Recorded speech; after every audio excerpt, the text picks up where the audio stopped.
இதனால விசேஷமா சீக்கிரமா கர்த்தருடைய வார்த்தைக்கு நேராக கடந்து போக விரும்புகிறேன்.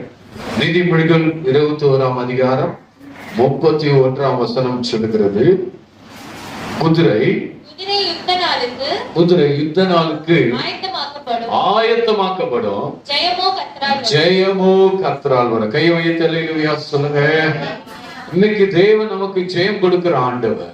அவர் நம்முடைய வாழ்க்கையில ஜெயத்தை தரும்படிக்கு தான் தேவன் நம்மை தெரிந்து கொண்டிருக்கிறார். அவர் ஜெயத்தை நமக்கு ஆயத்தம் பண்ணி வைத்திருக்கிறார். இன்னைக்கு நம்ம எல்லா விஷயத்திலுமே நம்ம ஆயத்தமாகணும், எல்லாவற்றுக்கும் ஆயத்தமாகணும், தேவனுக்காக ஆயத்தமாகணும். எப்போ உங்க கையில மைக் வரும்னு நீங்க காத்திருக்கணும். ஆமென் சொல்லுங்க. அல்லேலூயா. ஆர்மியில சேர்வதற்கு சிலருக்கு ஆசை. ஆர்மியில போன உடனே அந்த ஆர்மி சோல்ஜர் ஆகும்போது அவங்களுக்கு ஒரு ட்ரைனிங் பண்ணுவாங்க. நடக்கிறதுக்கு, ஓடுறதுக்கு, தூங்காம இருக்கிறதுக்கு, சாப்பிடாம இருக்க, தண்ணி பல மணி நேரம் குடிக்காம இருக்க, பல மணி நேரம் பசியோடு ஓடுவதற்கெல்லாம் ட்ரைனிங் பண்ணுவாங்க. எடுத்தோன்னே துப்பாக்கி கையில கொடுக்க மாட்டாங்க. கொஞ்ச நாள் கழிச்சு எல்லா ட்ரைனிங்கும் முடிச்சு சேத்துல நடக்க, சேத்துல படுத்து உருண்டு போக, பெரிய பெரிய சுவர்களை ஏறி குதிக்க, பெரிய பள்ளத்துல இறங்கி போக, புகைக்காடுகளுக்குள்ள போக, செடிகளுக்குள்ள போக, மோசமான சேற்றுகளிலே நடக்கிறதுக்கெல்லாம் பழக்கப்படுத்தி, குளியலே இருக்காது, குளிக்கவே முடியாது, அந்த சேத்துலயே போகணும் வரணும், எல்லாம் மோசமான சூழ்நிலை. அப்படி அவர்களை ஆயத்தப்படுத்தி தகுதி பெற. ஆனா இங்க வந்து போகிற எல்லா வாலிபர்களுக்குள்ளேயும் ஒரு ஆயத்தம், ஒரு ஏக்கம் இருக்கும். என்னன்னா, நான் போன உடனே அங்க இருக்கிற பெரிய பெரிய துப்பாக்கிகளை கையில எடுத்துக்கொண்டு அநேக எதிராளிகளை நான் என்ன பண்ணுவேன், சுட்டு அவர்களை நான் தேசத்துக்காக நான் எப்படியாவது போராடி ஜெயிப்பேன்னு சொல்ற ஒரு ஏக்கத்தோட போவாங்க. ஆனா அவங்க கொடுக்குற அந்த ட்ரைனிங் பார்க்கும்போது எடுத்தோடனே துப்பாக்கி கையில கொடுக்க மாட்டாங்க. அப்படி துப்பாக்கி கையில கொடுக்காம இவங்களை இப்படி பல மணி நேரம் சில கட்டைகளை, மரங்களை எல்லாம் வெட்டவோ, சில செடிகளை வெட்டவோ, சில மண்களை பொறுக்கவோ, கற்களை பொறுக்கவோ, பாறைகளை ஏறவோ, மலைகளை ஏறவோ, மலைகள் இருந்து இறங்கவோ அவர்களை தகுதிப்படுத்தி சரீர பிரகாரமாய் ஒரு ஆயத்தப்படுத்தி பிறகு ஒரு போலியான துப்பாக்கியை கையில கொடுப்பாங்க. உண்மையான துப்பாக்கியில என்ன துப்பாக்கி? போலியான துப்பாக்கி. வெயிட்டா இருக்கும், பாக்குறதுக்கு உண்மையான துப்பாக்கி போலதான் இருக்கும், அது மிஷின் போல இருக்கும். அதை எடுத்துக்கொண்டு அவங்க நடந்து வேகமாய் பல மைல் தூரங்கள் எல்லாம் ஓடணும். சில போலியான குண்டுகள், மூட்டைகளை கொடுப்பாங்க, அதை வைத்துக்கொண்டு ஆயத்தமாகி ஓடணும். இப்படி அவங்க எல்லா பழக்க வழக்கங்களை செய்து பல நாட்கள், பல மாதங்கள் அவர்கள் இந்த பயிற்சியில ஈடுபட்ட பிறகு கடைசியா அதுல சில தாக்கு பிடிக்க முடியாம, இந்த காரியம் எனக்கு செட் ஆகாதுன்னு சொல்லி, இந்த ஆர்மி போஸ்ட் எனக்கு ஃபிட் ஆகாதுன்னு சொல்லி அவங்க அதை விட்டு வெளியே போகிறவர்களும் உண்டு.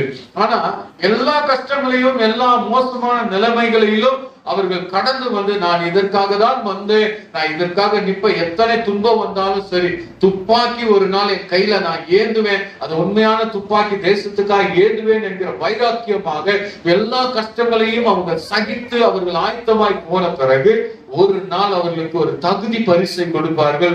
அதுதான் எல்லாருக்கும் முன்பாக ஒரு மேன்மை, ஒரு பேட்ச் கொடுத்து, இனி முதல் இவர்கள் இந்த சோல்ஜராக, ஆர்மியாக, விஐபியாக இவர்களை நாங்கள் தேர்வு செய்திருக்கிற சொல்லி ஆயத்தம் பண்ணின அவர்களுக்கான ஒரு பிஸ்டல், அவர்களுக்கான துப்பாக்கி, பெரிய மிஷின் கன், இதை சில அந்த அந்த வெடிகுண்டுகள், அந்த மூட்டை, அந்த பை எல்லாம் அவங்களுக்கு கையில கொடுத்து, வாக்கி டாக்கி எல்லாம் கொடுத்து அவர்களுக்கு ஒரு மேஜர் சல்யூட் பண்ணி, நீ இனி முதல் இந்தியா ஆர்மியில என்ன இருக்க, நீ ஒரு சிப்பாயா, சோல்ஜரா மாறி இருக்க சொல்லி அங்கீகாரம் கொடுப்பார்கள். அல்லேலூயா.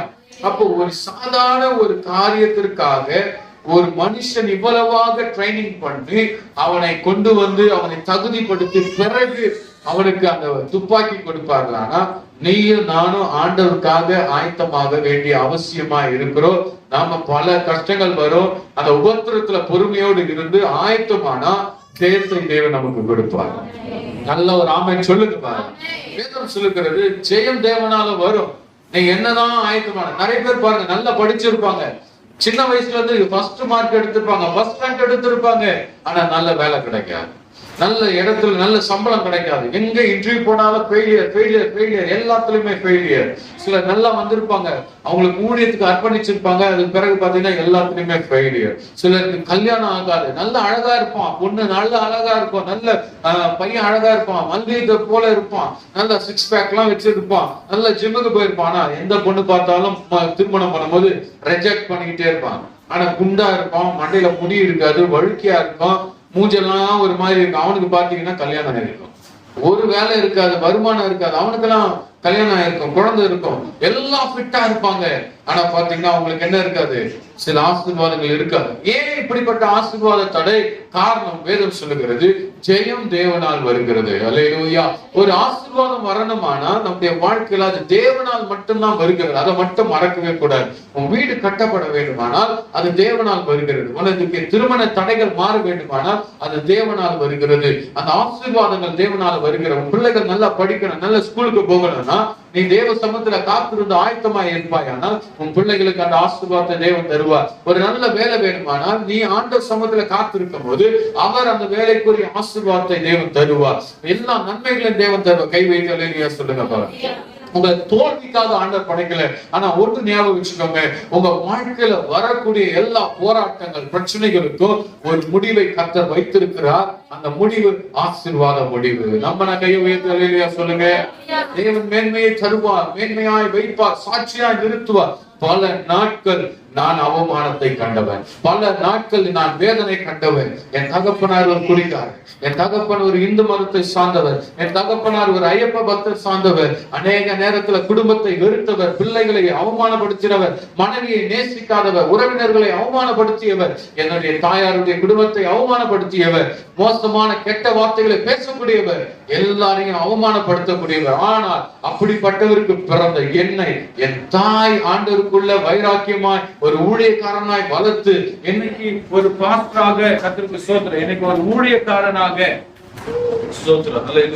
ஒரு ஊழியக்காரனாக உங்களுக்கு முன்பாக அநேகருக்கு ஆசீர்வாதமாய் இப்படி ஒரு சகோதரி, ஒரு ஸ்திரீ வளர்ப்பார்களானால், என் தாயார் வளர்க்க முடியுமானா, என்னை அநேகருக்கு ஆயிரங்களுக்கு ஆண்டவர் ஆசீர்வாதமா வைப்பாரானா, தேவன் எவ்வளவு உண்மை உள்ளவர். அவனை நம்பினா உங்க பிள்ளைகளை ஆசீர்வாதமான ஊற்றாக, தூணாக கர்த்தர் வளர்ப்பார். கை வைத்து அல்லேலூயா சொல்லுங்க. தேவனால கூடாத காரியம் ஒன்றுமில்லை. கர்த்தர் எனக்காக யாவையும் செய்து முடிப்பார். எல்லாம் வாய்க்கார சொல்லாமா, தேவன் எனக்காக யாவையும் செய்து முடிப்பார். அவர் சொல்ல ஆகும், என் வாழ்க்கையில எதுவும் தடப்படாது, நான் ஆசீர்வதிக்கப்பட்டு இருப்பேன், நான் வெட்கப்பட்டு போகவே மாட்டேன். நல்ல கையை தட்டி அல்லேலூயா சொல்லுங்க பார்க்கலாம். அப்ப யுத்த நாளுக்காக குதிரை ஆயத்தமாக்கப்படுகிறது. ஒவ்வொரு குதிரைகளும் ஒவ்வொரு காரியத்துக்கு ஆயத்தமாக்கப்படுகிறது. யுத்தத்துக்காக சில குதிரைகள் ஆயத்தமாக்கப்படுகிறது. இந்த குதிரை குறித்து சில கூகுள்ல நான் ஆராய்ச்சி பண்ணும்போது, எந்த ஒரு குதிரை ரொம்ப நல்லா இருக்குன்னா அதுல வாயிலே வரமாட்டேங்குது. அப்படிப்பட்ட தேசம் பேரெல்லாம் சியோல்னு ஒரு ஊரு. அந்த குதிரைக்கு மதிப்பு எவ்வளவு தெரியுங்களா? ஹலோ, அந்த குதிரையுடைய மதிப்பு கிட்டத்தட்ட 100 பில்லியன், கிட்டத்தட்ட 10 கோடி ரூபாய்க்கு மேலாக போகுது ஒரு குதிரையுடைய விலை. அவ்வளவு உயர்ந்த ஹிஸ்டரி, வரலாறு படைத்த குதிரை. இப்படி பல குதிரைகளுக்கு பல விலைகள் வைத்திருக்கிறார்கள். விசேஷமான குதிரைகள் சொல்லி சில பார்த்தா அதுல கருப்பு நிறம், அதுக்கு நல்ல முடி இருக்கு, நல்ல மல்யுத்தம் பண்ணக்கூடிய ஓடக்கூடிய ஆற்றல் இருக்கு, திறமை இருக்கிறது. அப்படிப்பட்ட குதிரைகள் இருக்கு. அந்த வேதாகம காலத்துல பழைய ஏற்பாடுல எகிப்து நாட்டு குதிரைகள் ரொம்ப விசேஷமான குதிரை. அதனாலதான் பார்வோன் பாத்தீங்கன்னா பயங்கரமான குதிரைகளை வைத்திருந்தான், ரதங்களை வைத்திருந்தான். அந்த நாட்கள்ல குதிரைகளை வைத்துதான் சவாரி பண்ணுவாங்க. குதிரை வச்சிருந்தா ஒரு ஆடி கார் வச்சிருக்கிறதுக்கு சமானம், ஒரு கழுதை வச்சிருந்தா BMW கார் வச்சிருந்ததுக்கு சமானம். இந்த காலத்துல நீங்க உங்க வீட்டுல ஒரு கழுதை வச்சுட்டு இருந்தீங்கன்னா உங்களை பார்த்து என்ன சொல்லுவாங்க? என்ன கழுதை மேய்க்கிறியா? எனக்கு அப்பவே தெரியும் நீ கழுதைதான் மேய்க்க போற அப்படின்னு. ஆனா கழுதை இன்னைக்கு இருக்குன்னா நம்ம வீட்டுல, அந்த நாட்கள்ல வேதாகம காலத்துல அன்னைக்கு கழுதெல்லாம் யார் கையிலயும் கிடையாது. அப்படி இருந்தா செல்வ சீமான். ஆபிரகாம் கிட்ட கழுதைகள், குதிரைகள் எல்லாம் இருந்தது. அதனால அவன் செல்வ சீமான். அவனுடைய வேலைக்காரன் எலியேசர் சொல்றார், என் எஜமானன் செல்வ சீமானனாய் கர்த்தர் ஆசீர்வதித்து வைத்திருக்கிறார். அல்லேலூயா சொல்லுங்க பாருங்க. சரி, அப்ப குதிரை என்பது ஒரு ஆசீர்வாதம். ஆனா நீங்க ஆசீர்வாதமா இருக்கிறதற்கு, நீங்க எப்பொழுதுமே ஜெயமாய் ஆசீர்வாதமாய் வாழ்வதற்கு ஒரே ஒரு விஷயம் தான், அது ஆண்டவரால மட்டும்தான் முடியும். கை வைத்தியாம சொல்லுங்க. பக்கத்துல பார்த்து சொல்லுங்க, கர்த்தர் ஒருத்தர் தான். சொல்லுங்க, கர்த்தர் ஒருவர் தான் உங்களை ஆசீர்வதிக்க முடியும். என்னாலையோ வேற யாராலையும் உங்களை என்ன பண்ண முடியாது, ஆசீர்வதிக்க முடியாது. கர்த்தர் ஒருவனை உயர்த்தாவிட்டால் அவனால் உயர முடியாது. கர்த்தர் ஒருவனுக்கு கிருபை கொடுக்கலைன்னா அவனால் ஆசீர்வதிக்க முடியாது. அவனுக்கு என்ன பல கோடிகளை கொடுத்தாலும் அவனால முன்னேறவே முடியாது. ஒரு காரியத்தை நான் அந்த போன்ல பார்த்தேன். ஒரு வண்டி பஞ்சர் ஆகி நிக்குதுங்க. ஹலோ, ஒரு வண்டி பஞ்சர் ஆகி நிக்குது. அந்த வண்டியுடைய ஓனர் அந்த பஞ்சர் ஆயிடுச்சுன்னு சொல்லி அப்செட் ஆகி அவர் தலை மேல கையை வச்சுட்டு தன்னுடைய வண்டிக்கு பின்னாடி வந்து உட்கார்ந்து தலை மேல கையை வச்சுட்டு உட்கார்ந்து இருக்கிறார். அந்த போட்டோ பார்க்கும்போது அந்த வண்டியுடைய சுமைகள் ஃபுல்லா, அந்த லோடு வண்டி ஆட்டோ, அந்த ஆட்டோ ஃபுல்லா பாத்தீங்கன்னா டயரா இருக்கு. நிறைய டயர் அடிக்க வச்சிருக்கிறாங்க, கிட்டத்தட்ட பல டயர்கள். ஆனா இந்த வேலைக்காரர் இந்த டயர் பஞ்சர் ஆகி அது வெடிச்சு போனதை குறித்து ஒரே கவலை. ஆனா சிலருக்கு எவ்வளவுதான் தகுதிகளை நாம் ஏற்படுத்தி கொடுத்தாலும் அவனுக்கு தகுதியே இல்லைன்னு சொன்னா, புத்தீனம் இல்லைன்னு சொன்னா, விசேஷமா அவனுக்கு அறிவு ஞானம் இல்லைன்னு சொன்னா அவனால முன்னேறவே முடியாது. அல்லேலூயா. நீங்க உங்க பிள்ளைய கொண்டு போய் ஒரு பெரிய ஆக்ஸ்போர்ட் யூனிவர்சிட்டியில வேலையில படிக்க வச்சா கூட அவனுக்கு புத்தி இல்லைன்னு சொன்னா அவனால அங்க என்ன பண்ண முடியாது, படிக்க முடியாது. நீங்க பெரிய ஸ்கூல்ல சேர்த்தாலும் உங்க பிள்ளைங்களுக்கு ஞானம் இல்லை, அதை கற்றுக்கொள்ளக்கூடிய மனப்பான்மை இல்ல, அந்த காரியம் இல்லைன்னா அவங்களால என்ன பண்ண முடியாது. எவ்வளவு பெரிய ஸ்கூல்ல படிச்சாலும் மார்க் எடுக்க முடியாது. அந்த நம்ம அந்த மிஸ் என்ன சொல்லுவாங்க, பின்னாடி நம்மளை கூப்பிட்டு அனுப்பி உங்க பிள்ளைங்க மக்கா இருக்கிறாங்க, வெரி புவர் அப்படின்னு போட்டுருவாங்க. சில டீச்சர்லாம் ரொம்ப மோசமான டீச்சர், வி குட்டுப்படாது புவர் பாத்திருக்கீங்களா? வி புவர், வெரி வெரி புவர். நிறைய பேரு, எத்தனை பேர் அந்த வி புவர் வாங்குனீங்கன்னு எனக்கு தெரியல, ஆனா நான் வாங்கியிருக்கேன். தோத்திரம். அல்லேலூயா, அல்லேலூயா. Very poor. இவனுக்கு எந்த லாக்கியம் கிடையாது, இவன் தகுதியற்றவன். அல்லேலூயா, அல்லேலூயா. இதே கவர்மெண்ட் ஸ்கூல்ல நம்ம சபையில இருந்த சில பிள்ளைகளை பார்த்துட்டு வெரி புவர்னு சொன்னாங்க, ஆனா இன்னைக்கு அவங்க எல்லாம் டிகிரி வாங்கிட்டாங்க. அல்லேலூயா, அல்லேலூயா சொல்லுங்க பாருங்க. இவெல்லாம் ஸ்கூலுக்கு வர்றதே வேஸ்ட்டுங்க அப்படின்னு சொன்னாங்க இன்னைக்கு. ஆனா அந்த பிள்ளைகளை பார்க்கும்போது கிராஜுவேட்டடா கர்த்தர் மாத்தி இருக்கிறார். தைரியமா சொல்லக்கூடிய நம்ம சபையிலேயும் கிராஜுவேட்டட் பிள்ளைகளை கர்த்தர் வைத்திருக்கிறார். அல்லேலூயா. குதிரை யுத்த நாளுக்கு ஆயத்தமாக்கப்படும். ஜெயம் சொல்லுங்க, யாரால் வரும்?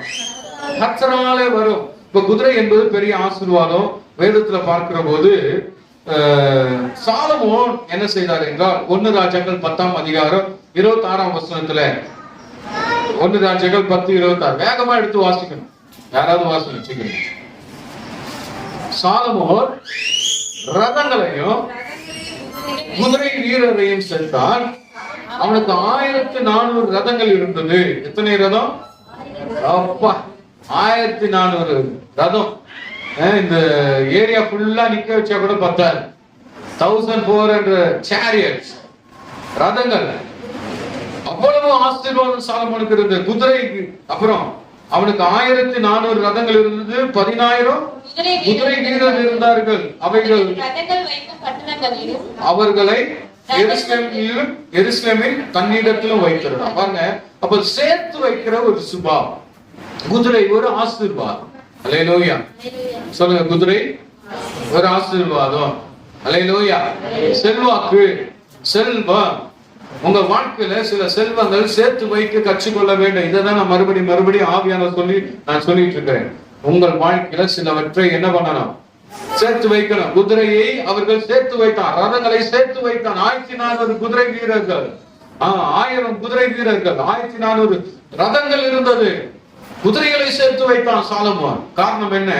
வருகிறவர்கள் அவர்களுடைய குதிரைகளை பார்த்து மெய் செலுத்த போக வேண்டும், அவங்க ரதத்தை பார்த்து பயப்பட வேண்டும். எல்லா ராஜாக்களும் பயந்தார்கள் சாலமோனுக்கு முன்னாடி. சாலமோனுடைய ஞானத்தை பார்த்து பயந்தார்கள், சாலமோனுக்கு இருந்த செல்வத்தை கண்டு பயந்தார்கள். அல்லேலூயா.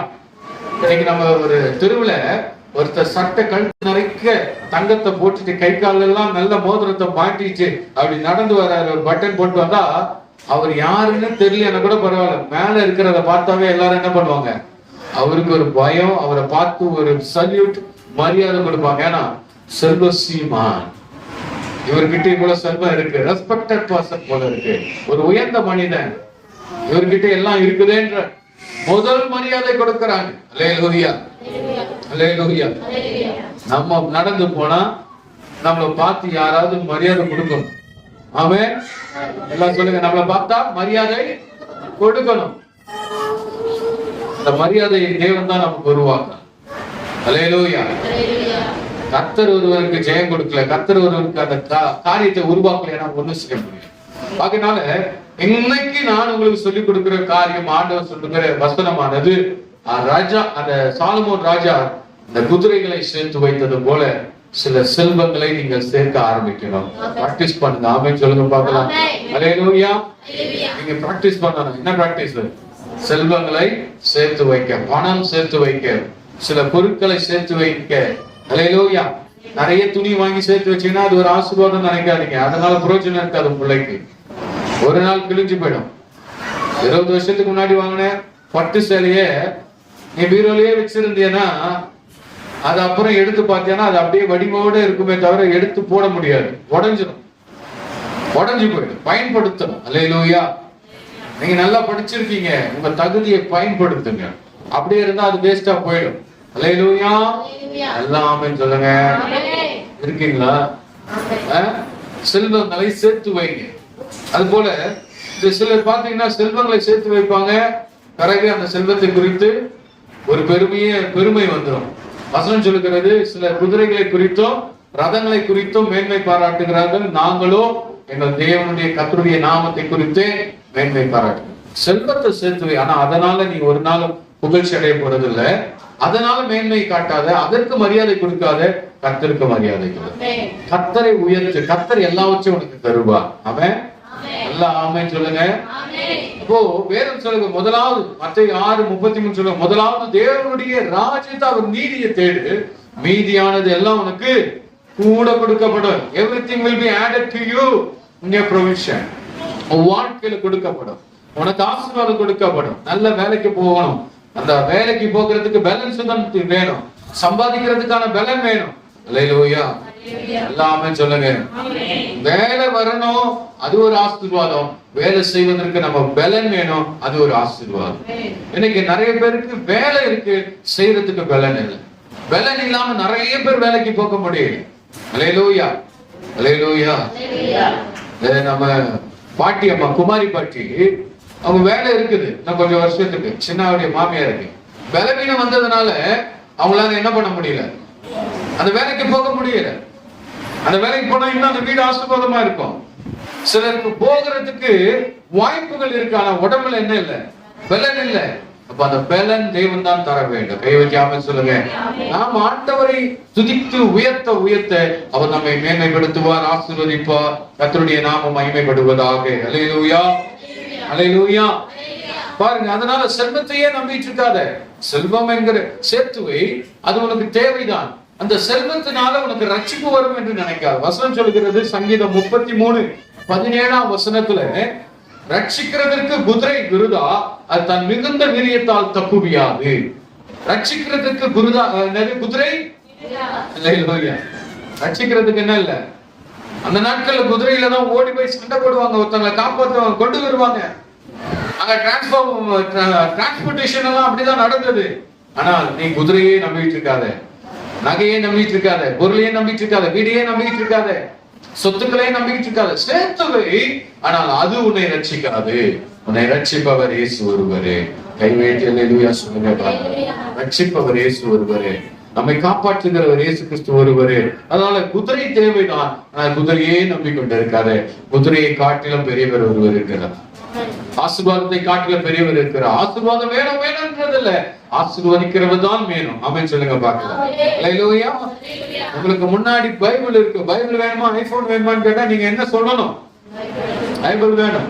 ஒரு BMW கார ஒருத்தர் எடுத்துட்டு அந்த சாமி கொடுக்கிறார், வச்சுக்கோங்க. இல்ல பைபிள் வேணுமா கேட்டா என்ன சொல்லணும்? பைபிள் எனக்கு வேணும். வேதத்தை வாசித்தா, வேதத்தை நேசித்தா எல்லாவற்றையும் கொடுப்பார்கள். அல்லேலூயா. உங்களுக்கு முன்னாடி இயேசு இருக்கிறார். இயேசு வேணுமா இல்ல இந்த உலகம் வேணுமா என்று கேட்டால் நீங்கள் தான் தீர்மானம் செய்ய வேண்டும். உங்களுக்கு அந்த தீர்மானத்துல தான் நிச்சயமா இந்த ஆசீர்வாதங்கள் உங்களுக்கு திரும்பி கிடைக்கும். ஆமென். அல்லேலூயா. ரட்சிக்கிறதுக்கு என்னது? குதிரை விருதான். வாசிங்க சங்கீதம் 33:17. ரட்சிக்கிறதுக்கு அது மிகுந்த வீரியத்தால் தப்புவியாது. சில ஆட்கள் பாருங்க குதிரையை நம்புவாங்க, சில ஆட்கள் குதிரை போல இருக்கிற ஆட்களை நம்புவாங்க. இன்னைக்கு நம்ம குதிரை கிட்ட போயிருக்கிறோமா தெரியல, குதிரையில சவாரி பண்ணிருக்கோமா தெரியல. எத்தனை பேர் குதிரை சவாரி பண்ணிருக்கீங்க? கடந்த நாட்களே ஒரு சகோதரர் குதிரை சவாரி போனி அதை போட்டோ எல்லாம் நான் பார்த்தேன். அவங்க ஃபேமிலி குதிரையா போனது பீச்ல. கர்த்தருக்கு ஸ்தோத்திரம். அல்லேலூயா. சிலருக்கு இப்பவும் ஆசை இருக்கு குதிரை சவாரி போனோம், பீச்சுக்கு போனா. ஒரு ரவுண்ட் அடிக்கிறதுக்கு 500 ரூபாய் வாங்கிடுவாரு. வெள்ளை குதிரையா இருந்தா, கருப்பு சாம்பல் குதிரையா இருந்தா அது ஒரு ரேட்டு. அந்த குதிரை எவ்வளவு அழகா இருக்கோ அவ்வளவு வேலை சவாரி பண்ணேன். சில பெரிய பெரிய பணக்கார வீட்டு கல்யாணத்துக்கு எல்லாம் குதிரை சவாரி இருக்கு. சேரியட் வருது, ரெட் சேரியட். அல்லேலூயா. அந்த சேரியட்ல வரும்போது ஒரு பெரிய ஆசீர்வாதம், ஒரு பெரிய மகிழ்ச்சி. தேவ பிள்ளைகளே, இன்னைக்கு நிறைய பேருக்கு குதிரைகள்ல ஏறணும்னு ஆசை. சிலருக்கு பாத்தீங்கன்னா அநேகர் செல்வங்களை சேர்ப்பது போல நண்பர்களை சேர்க்கிறாங்க. எப்ப பாரு ஃப்ரெண்டு தான் எனக்கு முக்கியம் நினைக்கிறாங்க. தேவ பிள்ளைகளே, ஃப்ரெண்டை காட்டிலும் பெரியவர் ஒருத்தர் இருக்கிறார், அவங்கள நம்பு. ஆமென். சொல்லுங்க, யாரை நம்பணும்? ஃப்ரெண்டை காட்டலாம் ஆண்டவரை நம்புங்க. அல்லேலூயா. நமக்கு எல்லாரும் ஃப்ரெண்டா இருக்கலாம், ஆனா பெஸ்ட் ஃப்ரெண்ட் இயேசுநாதர் மட்டும்தான். அல்லேலூயா. ஒரு காலத்துல நிறைய ஃப்ரெண்ட் எனக்கு, இப்போ ஒரு ஃப்ரெண்டும் கிடையாது எனக்கு. No friends, no friend. என்னை நண்பன் என்று சொல்லிக் கொள்வதற்கு அநேகர் ஆசைப்படுவதில்லை. இப்பொழுது நானும் என்ன பண்ணுவதில்லை, என்னுடைய நண்பன் என்று சொல்வதற்கு ஆசைப்படுவதில்லை. ஒரே ஒரு காரியம், உள்ள ஆவியானவர் வந்தாரு, எல்லாம் தூக்கி போட்டாச்சு. ஒன்று சொல்லுவேன், என்னுடைய உயர் நண்பன், என்னுடைய உயர்ந்த நண்பன், என் உயிர் நண்பன் யார் என்றால் இயேசு ஒருவரே. அல்லேலூயா. இந்த பாக்கெட்ல இருக்குதோ இல்லையோ, இந்த பேக்ல இருக்குதோ இல்லையோ, இந்த பேக்ல இருக்கோ இல்லையோ, இந்த பர்ஸ்ல இருக்குதா இல்லையா தெரியல, அக்கௌண்ட்ல இருக்குதோ இல்லையோ, ஆனா அப்பா இருக்கிறார், எல்லாத்திலயும் இருக்கிறார். அப்படின்னு சொல்லுங்க பாரு. அவர் ஒருவர் எனக்குள்ள இருப்பதால் எல்லாவற்றையும் செய்வதற்கு பலன் தருகிறார், எல்லாவற்றையும் வாழ்வதற்கு பலன் தருகிறார். ஆமென். அல்லேலூயா. நான் கஷ்டப்படும் போது எனக்கு உடம்பு சரியில்லைன்னு சொல்லி ஒருத்தர் போன் பண்ணி, என்னப்பா உடம்பு சரியில்லையே, ஒரு வேளை அரிசி வாங்கிக்கப்பான்னு கொடுக்கல. அல்லேலூயா. நீ உடம்பு சரியில்லையப்பா, அதப்பா உனக்கு நான் காய் வாங்கிட்டு வந்து தரேன்னு சொல்லி யாரும் கொடுக்கல. எந்த நண்பனும் செய்யல, எந்த சொந்தக்காரங்களும் செய்யல. கடந்த நாட்கள்ல ஒரே ஒரு உறவு, என்னுடைய சித்தி மட்டும்தான். அவங்க என்ன பண்ணாங்கன்னா, போன் பண்ணி கருப்பு கவுனி அரிசி வாங்கி வச்சிருக்க, வினோத்தை நீ சாப்பிடுன்னு எடுத்துட்டு வந்து கொடுத்தாங்க. அவர்களை காட்டுல பெரிய பணக்காரர்கள் உண்டு என்று சொல்லுது. ஒருத்தரை வந்து ஐயா நீ சாப்பிடுங்க ஐயான்னு கொடுக்கல. அல்லேலூயா. நான் இயேசு ஒருவர் இருக்கிறார், வாழ வச்சுக்கிட்டே இருக்கிறேன். கையை வைத்து அல்லேலூயா சொல்லுங்க பாருங்க. அல்லேலூயா. அல்லேலூயா. மைக் இருக்கிறதுனால எல்லாம் பேசுறேன்னு நினைக்காதீங்க. என் அனுபவத்தையும் என் வாழ்க்கையை பேசு. சுத்தி பெரிய கோடீஸ்வரர்கள் தான், ஒருத்தராலையும் ஒண்ணும் இல்லை, 0 தான். அல்லேலூயா. பேரு பெத்த பேரு தாங்கி தனக்கு நீல் லேதுன்னு தெலுங்கு. அப்படின்னா என்ன அர்த்தம்? பேர் பெருசு, குடிக்கிறதுக்கு.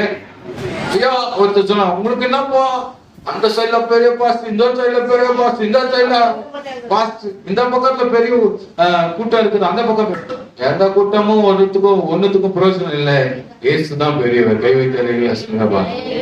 அவர் இல்லாமல் நம் வாழ்க்கை ஒன்றும் நடக்காது. ஆமென். சிலர் பாத்தீங்கன்னா, ஒரு சில ஆட்களுக்கு நம்மளுடைய மேன்மையை கெடுக்க இருக்கக்கூடிய ஆட்கள். வசனத்தை வாசிக்கும் போது ஆதியாகமம் 49:17 வாசிக்கலாம். நம்முடைய மேன்மையை கெடுக்க இருக்கக்கூடிய சில ஆட்கள் இருக்கிறாங்க. அவங்க கிட்ட இருந்து ஜாக்கிரதையா இருக்கணும். அவன் நீ குதிரையில பயணம் பண்ணலாம், செல்வ சீமானா இருக்கலாம், வாழலாம், ஓடலாம், ஆனா மோசமான சில ஆட்கள் இருக்குது. அந்த ஆள் எப்படிப்பட்ட ஆளுன்னு காட்டி கொடுக்கிற. வாசி ஆதியாகமம் 49:17 குதிரையின் மேல் ஏறி இருக்கிறவன் எப்படி மல்லாந்து விழும்படியா அதன் குதிகாலை கடிக்கிறதுக்கு வழியிலே கிடக்கிற சர்ப்பத்தை போல பாதையில் இருக்கிற விரியனை போல இருக்கிறான். அல்லேலூயா. இந்த தான் என்கிற மனுஷன் யாரு? யாக்கோபுடைய 12 பிள்ளைல ஒருத்தன். அவனுக்கு கொடுக்கப்படுற ஆசீர்வாதம் எப்படிப்பட்ட ஆசீர்வாதம் பாருங்க. தான் அந்த தானுடைய ஆசீர்வாதம் இப்படி அவனை ஆசீர்வச்சிருக்கிறாங்க. யாரெல்லாம் குதிரையில ஓடுறானோ அவனெல்லாம் மல்லாந்து கீழே விழ பண்ணக்கூடியதுதான் தானுக்கு கொடுக்கப்பட்ட ஆசீர்வாதம். இன்னைக்கு நம்முடைய வாழ்க்கையில அந்த மாதிரி தான்கள்லாம் வரவே கூடாது. கை வைத்து அல்லேலூயா சொல்லுங்க. வீட்டிலேயே இருப்பாங்க சில தான், பயணத்துல அந்த தான் இருக்கும். தான் என்கிற ஒரு மனுஷன் அவன் சொல்றான், குதிரைகள் மேல ஏறி வருகிறான், மல்லாந்து விழும்படி. எப்படி விழுற மாதிரி? சாதாரணமா விழுறது இல்ல. குதிரை ஓடிட்டே இருந்தா இப்படி விழுவாங்க பாருங்க, பின்னக்க